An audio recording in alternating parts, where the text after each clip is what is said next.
Do you know what I love? Ice cream. Do you know what else I love? Going to the gym. It's not the point. Do you know what else I love, though, that's more pertinent when it comes to professional wrestling? Professional wrestling tournaments. When I sat down to watch this week's AEW Dynamite, I was like, oh, sweet. We are going to find out who is in the finals of the TNT tournament. And it made me feel all nice and warm and fuzzy inside. And AEW's been telling me a nice and simple story. And as I've said time and time again, there ain't nothing wrong with a nice and simple story. Look at the tortoise and the hare. The tortoise one. But let's not talk about Aesop's fables or whatever the hell that was. Let's talk about AEW Dynamite and decide whether it was a good show or whether it was a bad show. And doing it with this, the finger of power, which I can stick in my ear. No, I did not planned. Don't know why I did that. Regret it hugely. Move on quick. Let's up those downs.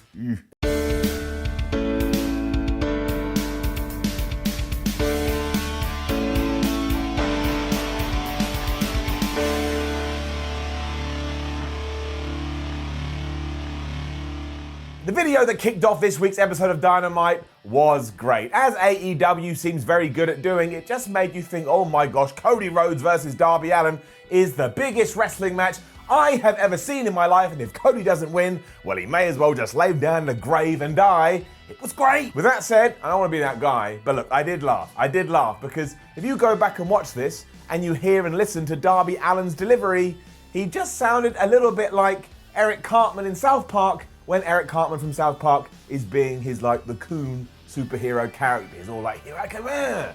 It was still good, right? I don't want to take too many shots at this, but man, did I laugh and I laughed and I laughed and I watched it again and I laughed. If you don't believe me, you go and watch it if you know what I'm talking about and you will see what I mean. We did go straight into that match after this, and once again it just ticked all of my boxes, which is something that I truly do enjoy, and we played it up like this. This is the third time that we've seen these two guys fight, and even though the first time it was a draw, Cody sees that as a loss, and Darby's like, well, how dare you think so little of me? And at one point, Cody hurt his knee. Darby Allin went to work on Cody's. You see how all this is coming together. It was just fine. They kept adding in little things, though, including at one point, Darby Allin going crashing into Brody Rhodes after Cody Rhodes had got out of the way. So then you were like, oh no, all these terrible things are happening to Cody. Maybe we're actually going to see an upset. And it seemed like that could be the case too when Cody hit Darby with the crossroads, but you already know what happened here, especially if you do watch Ups and Downs every week. Darby Allin just kicked out. And now, the issue I have with this, I know, turn on the wrestling nerd switch, I'm a massive loser, is that I said a couple of weeks ago, too many people are kicking out of the crossroads, and it came to roost. It came home to roost. Here, Darby Allin kicked out of the crossroads, and before it happened, I went, I bet he kicks out. And he did. So I didn't bite the near fall, and that makes me cry sadness. If you cry sadness, what else do you cry? Don't cry joy. Some people cry joy. Anyways, getting it down. It wasn't a big deal in the grand scheme of things. Like I say, I am just an absolute plonker, but the finish to this was absolute gravy because Cody Rhodes decided to go for a coffin drop all of his own. I mean, what the hell was he thinking? And he screwed it up, and that meant Darby went, oh, well, now here's my big opportunity. I will hit the coffin drop. And at first, I thought Darby Allin had won. Clearly, I wasn't paying attention because what had actually happened was Cody had kind of grabbed him and cradled him up, which I suppose is the most devastating move in all of sports entertainment because Darby Allin was surprised and Cody got the victory. That was so good because I was confused for a few seconds and then I was like, oh, he twisted Cody so good. So in essence, it was the more experienced man using his experience to take advantage of the rookie, and of course Cody now goes through to the finals. And given that I know what the finals are going to be, and you will know so too, it is going to be pure fire. Giving it up. We had a couple of extra videos after this too. We heard more from Scorpio Sky, who really found himself when he did start teaming with Christopher Daniels and Frankie Kazarian. And we were back to MJF, who unfortunately has a brand new injury. Now thankfully he was over his hangnail that he had suffered last week, but now he had nicked his neck shaving and he was even wearing a neck brace to try and protect it. Now Maxwell was insufferable here, but that was the whole point. What a fantastic heel this guy is. You just want someone to go up to him and punch him in the face over and over again. He also did say that he was worried at one point that he was going to bleed out. That is a brilliant line. And then my word, we saw a murder in the ring. It was another Wardlow squash match as he was taken on Musa, and poor Musa, he probably has a welt on his head this morning bigger than my bald head. Because what basically happened was, after pummeling him for a while, Wardlow put Musa up on the top rope and grabbed him and kneed him square in the skull. It looked absolutely devastating. I've already seen it doing the rounds on Twitter and Facebook and Instagram, make sure you go and see this. They didn't even replay it on AEW, and Chris Jericho, who was back on commentary, went, man, I think the reason we weren't allowed to replay that is because it was too vicious. I don't know how true that is, but I would believe it. I'm going to give Wardlow an up, just in case he finds me and whoops my ass. And I tell you, these squash matches are actually working, because do I remember that Wardlow lost to Cody in that cage? No. Do I remember him doing that maneuver? You damn right. Next up was the third installment in the Bubbly Bunch, and I will say this, when it started to happen, I was like, man, I think we're jumping the shark with this a little bit. I don't know if I need 3. I mean, 1 and 2 were fine. And then it surprised me, it made me giggle, it is getting it up. Always more than happy to be proved wrong, and basically what they had done here is spoof that social media video with all the stunt people. Either you've seen it or you haven't, you can kind of figure it out for yourself. But it was the sheer amount of cameos that they somehow managed to work in here. Lou Ferrigno turned up with a taser. How did they get Lou Ferrigno? Why did he have a taser? It was just unreal. It was so surreal, and Kevin Smith was in it, and Corey Taylor from Slipknot. So don't get me wrong, it was really, really dumb and it was really, really stupid, but by the time Le Champion was calling it a Manitoba melee and just expressing his disbelief that the Hulk, Lou Ferrigno, turned up with a taser, I was laughing. And that's the point of these skits, they're meant to make you laugh. I laughed, I was wrong. Jimmy Havoc, Kip Sabian and the Best Friends then decided, why don't we try and shorten our life expectancies? Oh my gosh. And it was the street fight that got made official last week, but it was just 15 minutes of people throwing chairs into each other's faces, other people going through ladders, and all manner of carnage. And thank goodness AEW had the wrestlers around ringside making all the noise and giving this some atmosphere, because if it had been in a dead silent arena, I don't think I would have been able to watch it, because I was like, well, I'm just watching a mugging. I'm just watching a fight, and somehow it's being broadcast around the world. Cassidy also got taken out earlier as a chair went flying into his skull, and I mean this literally. There was no downtime. At no point did they ease up or slow down. It was just go, go, go, go, go. Somehow Orange did return later, even though he probably had a piece of chair stuck in his brain. And of course, he served at the turning point. I mean, Penelope Ford went to hit him. He got out the way, so she created the Kip Sabian. Orange Cassidy then dove on those two like, haha, you fools, I've got your number. And then Trent hit Kip Sabian with the awful waffle, and he was able to get the 1, 2, 3, and I bet right now they're like, oh, I'm in so much pain. And I won't lie, I'll tell you, the parent in me was a bit like, do we need to do this, guys,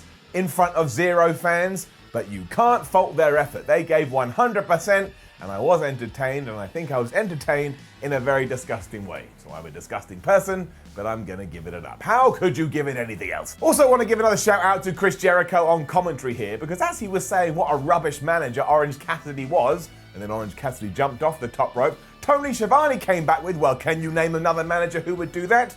And do you know who Jericho suggested?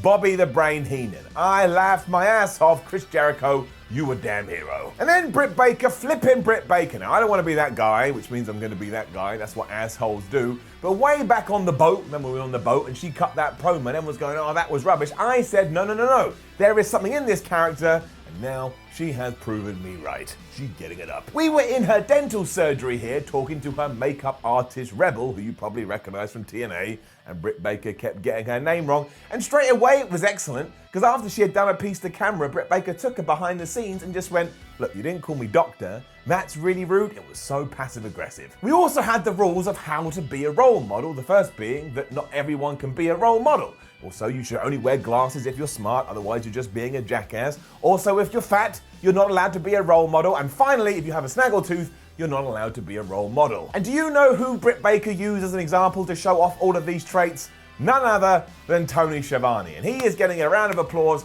for clearly not giving two hoots about having himself sent up. Just so good. This was great though, it truly was, and it balances the books perfectly, because on one hand you're like, man, Britt Baker, what an absolute dick, but on the other you're like, man, this is pretty entertaining. I think this character is gonna go all the way to the moon. Had a couple of squash matches after this, which has just become the way in professional wrestling 2020 when we don't have any fans in the arena. All the promotions love them. But we saw Baron Black lose to Shawn Spears after a sharpshooter, and of course we got Marko Stunt versus Brody Lee, and as you already know, Brody Lee pretty much tried to end his existence. I mean, I don't think Marko flew as high as he did when he took on Lance Archer, but he still flew pretty darn high. Did get one pretty badass promo though from Jon Moxley. he's getting it up. And regardless what you thought of Dean Ambrose, this Jon Moxley character is just such a better representation of someone who's off the rails and off the hinges and crazy, but can also be quite funny, because he was telling us about things he was thankful for, given the world situation, and he named Jack Daniels, and he named his wife, and he talked about steel chairs, because you know last week, whenever it was, he had DDT'd Jake Hagar right onto a steel chair. He is also going to throw some Metallica CDs in his car, Love Metallica, to head east so that he will be on next week's AEW Dynamite. And then from nowhere, on a dime, he just turned into like this PSA guy and reminded us to support local businesses and phone your grandma. And the way he delivered phone your grandma was like he was saying he was coming to take over the world. It was absolutely excellent and will probably become some kind of wrestling meme for the next 12 months, and then we'll all be done and bored with this. I really do like Jon Moxley though, I really do, and I'm very pleased he's on top of the AEW heap. It's where he deserves to be. And then for the second week in a row, Dustin Rhodes was in the main event of AEW Dynamite for the TNT Championship Tournament, but this time he was taking on Lance Archer, and I saw a lot of people going, oh, I don't know if I really want to see Dustin Rhodes versus Lance Archer. Well, more for you. Although this did start a little bit slow when they got going, I thought it was Fabu. This is getting it up. And we even had blood after Archer kicked a chair right into Dustin Rhodes' face, and then we also saw Dustin Rhodes kick Lance Archer in the balls following the last shot, and we saw Lance Archer remove the turnbuckle pad and just take Dustin Rhodes' head and slam him into the metal. And the referee saw all of this and she was, I don't care, you do whatever you want, I'm just having fun. Now I'll be honest with you, do I care? Like deep down, do I care? No, I do not, but I do hear people saying, well, wait a minute, how am I meant to understand what the rules of any AEW matches are if there are no rules, especially on this episode of Dynamite, because the match prior to this, or a few prior to this, it was a street fight, no rules, and we saw crazy stuff. But then in a match that's meant to have rules and DQs, we were still seeing crazy stuff. So why not just have all the matches as no DQ? And my counterpoint to that will be like, well, the ref is in charge, and if she doesn't want to do a disqualification because she understands we need a winner in the tournament, she's letting things go. But this just went a little bit too far. Just a touch, just a touch. Look, if you came up to me and said, Simon, I believe this, I wouldn't really be able to counter it, and therefore is getting it down. When Dustin was mounting his comeback too, he hit a crossroads and Lance Archer kicked out of one, which ties into my point earlier. I know what a massive loser I am. And then I think Lance Archer won over 99% of all wrestling fans on the entire planet when he walked the top rope and then moonsaulted onto Dustin Rhodes. He is not a small man. I mean, throughout Dynamite, he was both 6'7" and 6'8", but the point is, he's tall. That really should have been the finish. There was still more drama to come though, and it actually made this feel really, really emotional, because QT Marshall came out, ready to throw in the towel before Cody arrived and was like, no, no, no, Dustin, what do you want to do? And Dustin, well, he wanted to keep fighting, which in retrospect, was a really terrible decision. Because Archer then grabbed his leg, dragged him right into the middle of the ring, and did that claw thing that he does, when he just took Dustin's head, which of course had been smashed into the metal, and rammed it on the floor. He got the 1, 2, 3. We have our finals. It is Cody versus Lance Archer. I look forward to it. And also, that is exactly what should have happened, because that's what the story has been hinting at, and really it should be Lance Archer that wins this TNT Championship, and then you can have a little feud between Cody Rhodes and Lance Archer, and everyone will be happy. So despite my little, punches that I've mentioned, thought this was fantastic. I think this is the first tournament that AEW's ever done. No, there was a tag team one. Either way, it's an absolutely brilliant tournament. Kind of feels like real sports here and there. I had a good time. Overall, is getting it up. Now, don't forget to leave a comment below and let us know what you thought about last night's episode of AEW Dynamite. I've given it 2 down, so that's the end of my next 24 hours. As people come and tell me what an asshole I am, well, it's probably true. Like the video, share the video, subscribe to WhatCulture Wrestling, then go to WhatCulture.com, read yourself some articles, follow WhatCulture on Twitter, WhatCulture WWE, and you're already here on YouTube. Watch some more videos. WhatCulture Wrestling. My name is Simon from WhatCulture. Thank you very much for joining me. And it looks like both promotions are going to continue on as always, which means this guy will as well. See you soon.